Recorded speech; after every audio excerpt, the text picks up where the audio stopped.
Base po sa Tropical Cyclone Threat Potential Forecast ng Pag-asa, possible na maging low pressure area yung nasabing cloud cluster either bukas or sa Thursday. At pagsapit po ng Thursday, posibleng pumasok ito ng Philippine Area of Responsibility as a low pressure area habang nasa may silangan po ng Mindanao.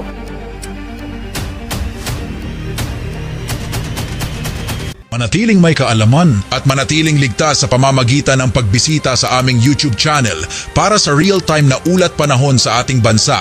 Laging tandaan, maging alerto at ibayong pag-iingat sa banta ng ulan, baha at pagguho ng lupa. Ngayon oras na para marinig mula sa ekspertong meteorologist. Bibigyan tayo ng malalim na pagsusuri sa lagay ng panahon at ipapaliwanag ang anumang mahalagang kaganapan sa ating panahon ngayon o sa mga darating pang araw. Ngayon naman po hanggang sa susunod na 2 araw, wala tayong inaasahang gale warning or pagtaas ng mga delikadong alon. Mananatili pa rin po walang sea travel suspensions, banayad hanggang katamtaman ng mga pag-alon, habang sa may Pacific Ocean at sa may extreme northern Luzon, possible yung hanggang 2 metro taas ng mga pag-alon, lalo na kapag merong mga thunderstorms. Samantala, isang cloud cluster o kumpul ng ulap ang ating minomonitor po sa labas ng Philippine Area of Responsibility dito po sa may silangan ng Mindanao. Base sa ating analysis, hindi pa naman po siya low pressure area, pero patuloy po natin ito na minomonitor. Then pagsapit ng Thursday hanggang Saturday, kikilos ito pahilagang kanluran patungo po sa direksyon ng Bicol Region and Eastern Visayas. So maaaring by Friday and Saturday, magkaroon ng epekto yung outer portion nitong weather disturbance sa eastern side ng ating bansa, kabilang na rin dyan ng Caraga Region at mga kalapit na lugar pa din sa may Bicol and Eastern Visayas. Posible pa pong mabago itong senaryo natin, kaya patuloy na magantabay sa ating ipapalabas po na updates.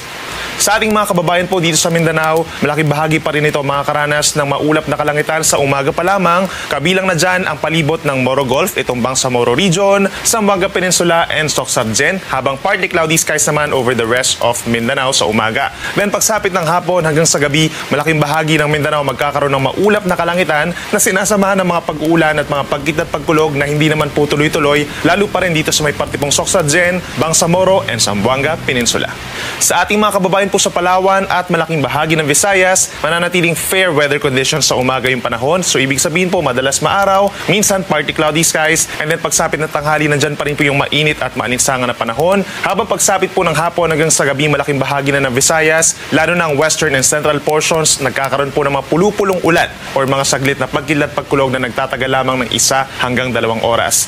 Malaking bahagi ng Luzon, bahagyang maulap at minsan maaraw naman, lalo sa may central and southern portions of Luzon. But then pagsapit po ng tanghali hanggang sa hapon na, ay madalas magiging maulap at mataas ang tsansa ng mga saglit na pag-ulan dito sa may Metro Manila, bahagi pa ng Central Luzon, Calabarzon, Bicol Region and Mimaropa, habang mataas ang tsansa ng mga pagkidlat pagkulog or thunderstorms dito po sa may Ilocos Region, Cordillera Region at ilang pambahagi ng Cagayan at Isabela. Ayan muna ang ating weather update ngayon at sana ay nakita ninyo ang broadcast na ito na nagbibigay kaalaman at kapakipakinabang. Maraming salamat sa DOST Pag-asa sa pagbabahagi ng kanilang mahahalagang insight o ulat panahon.